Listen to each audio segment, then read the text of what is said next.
Durante gli anni delle superiori si era trasferito a Cagliari e poi ancora a Roma, dove aveva conseguito la laurea in giurisprudenza.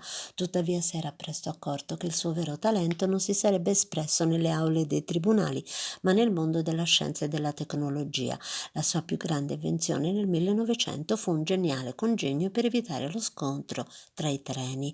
La scoperta non passò inosservata e venne presto adottata sia dalle grandi società di trasporti americane che da quelle sarde, l'allora gestione delle tranvie del Campidano. Luigi Merello la mise in azione nella tratta che collegava Cagliari a Quarto, ma fu nel 1906, un anno dopo il suo arrivo in America, che Bisseri progettò l'invenzione destinata a entrare nella storia. Presso la sede del quotidiano New York Herald, lo scienziato riuscì, attraverso un macchinario di sua creazione chiamato Live Picture Production, a trasmettere un'immagine fotografica da una stanza all'altra.